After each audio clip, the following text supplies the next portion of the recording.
of the operation. The search area is vast. Much of the terrain is rugged, dotted with outbuildings, small lakes and windy dirt tracks leading to who knows where. So up here we get a real sense of the scale of the area that the police are searching. We're looking down at the moment on the apartment that Madeleine was snatched from. It's an end apartment, Mark. Does that make a difference? That's surely easier access. Absolutely, and we've seen by looking at the location there that it's hidden by a tree, and in fact we can see that very clearly from up here. So their access is hidden immediately, and then when they come away from that, they're straight onto a main road, very quickly away from the location without being spotted.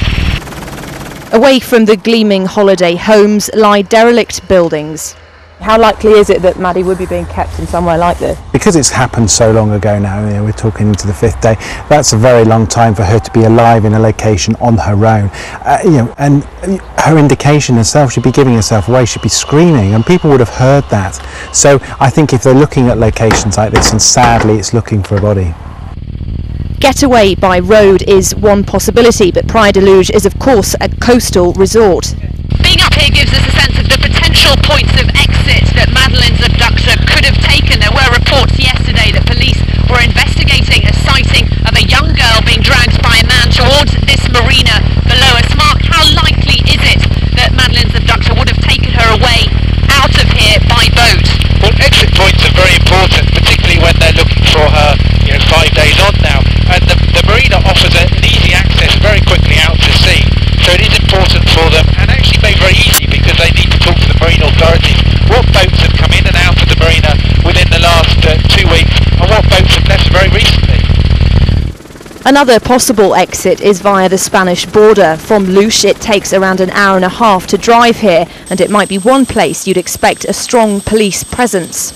Mark, the police say they're confident that they did close the border in time to stop anyone getting through. There have been suggestions that's not the case. Looking at it now, there's not much police activity here at all. Should there be? Well, I would expect to see police officers here stopping cars, handing out leaflets, giving them information so that the motorists leaving Portugal and going into Spain are aware of what they should be looking for. But we've got to be mindful of the fact that because we're not seeing something doesn't mean to say the police and using the detectives aren't tracing people, interviewing them and eliminating them. And I guess because they're not telling us things doesn't mean they're not doing things. No, absolutely. I mean, there is a physical presence with police officers, but what's more important, what will solve this, will be the work that's being done behind the scenes. Having scaled the area, it's obvious what an immense job the police have on their hands. Some question their ability to cope. Their lack of openness is frustrating for some, but they're making strong assurances that though they might not be saying much, they are doing a lot. Amanda Walker, Sky News, Praia da Luz in the Algarve.